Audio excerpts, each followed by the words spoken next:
บายดีสบายดีดังน้อยหมดทุกคนวันนี้เรามาฟังนิทานนำกันเนาะนิทานมีชื่อว่าม้ากับสิงส่วนนิทานที่เป็นจังไดนั้นเราไปอ่านพร้อมๆกันเลยกาละครั้งหนึ่งมีสิงเท่าตัวหนึ่งเราอาศัยอยู่ในถ้ำเราบ่มีเหือแห้งสิไปหาอาหารแล้วต่อมามื้อหนึ่งสิงเท่าเลยใส่กลอุบายเราไปประกาศต่อกับฝูงสัตว์ทั้งหลายว่าค่อยมียาวิเศษเด้อสัตว์ที่สามารถขัวพยาธิต่างๆได้ถ้าไผเป็นพยาธิให้ไปหาค่อยอยู่ในถ้ำเด้อค่อยจิขัวพยาธิให้และแล้วฝูงสัตว์ทั้งหลายก็ลงกลอุบายของสิงเท่าสัตว์ทั้งหลายจึงพากันย่างเข้าไปหาสิงเท่าอยู่ในถ้ำเพื่อให้สิงเท่าขัวพยาธิให้และแล้วสิงเท่าเราก็ใส่กลอุบายทุกกินสัตว์แต่ละตัวไป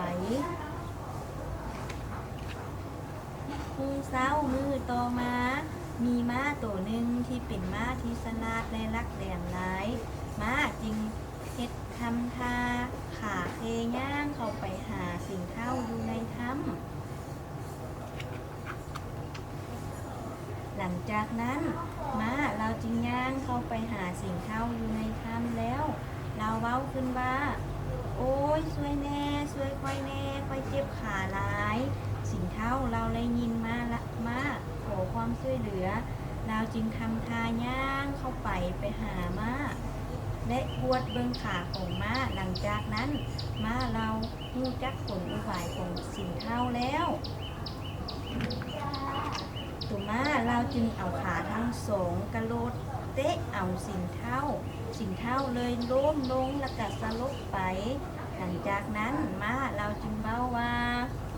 นี่แหละคือผลกรรมที่เจ้าตัวคนอื่นและกับคุกกินคนอื่นมาเจ้าควรได้รับผลตอบแทน